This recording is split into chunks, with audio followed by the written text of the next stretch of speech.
Those things have held her down more than even the racism that she carried around for so long.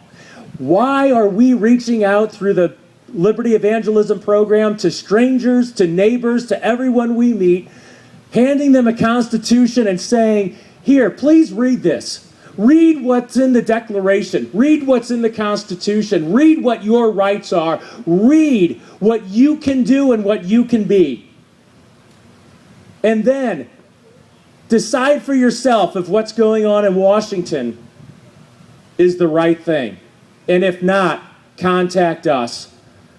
Because we have a plan for restoring the community that we all love. The community that goes from Maine to San Diego, the community that covers the entire United States of America, most of the North American continent. Our plan is to deliver freedom to everyone that we can, to deliver liberty to everyone that we can, to liberate good women like Shirley Sherrod, not only from the torture of racism, but from the torture of classism, from the lies that tell her that there's a fixed pie and she has to grab all she can.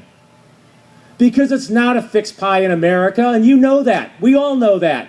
We grow this pie every year. Every time we go to work, every time we open a new business, every time we start a new job, every time we save money and invest so that someone else can borrow money and buy a home, every time we go to work, every time we raise a child to do the same as we did, we're making that pie bigger and bigger and bigger. Let's make sure that Shirley Sherrod and her children and grandchildren understand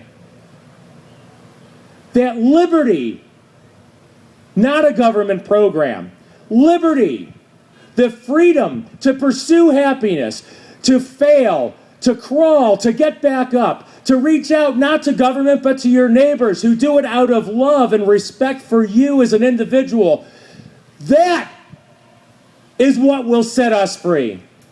That is the truth of America. That is the truth that was documented here that said the powers not granted to the government, not delegated to the government by this Constitution, are prohibited by it to the states, are reserved to the states or to the people. That's a very simple way of saying we trust ourselves more than we trust government. And this last 2 years, and perhaps the 2 years before that, should have shown us more than ever before that we cannot trust government. That's not a mean thing to say. That's why they wrote the Constitution. They knew darn well that you can't trust government. So here's what I'm going to ask you. If you have not been to Block Captain or American Majority's activist training, please do so. Please do so.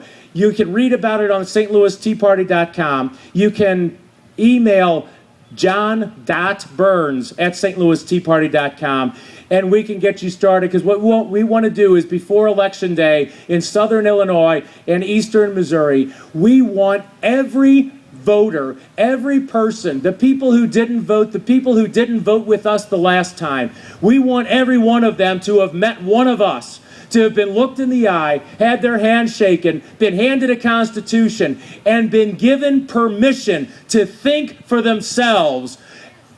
Think for themselves about whether or not government or they are best suited to decide what makes them happy. And we know how they'll decide. They decide the same way every time.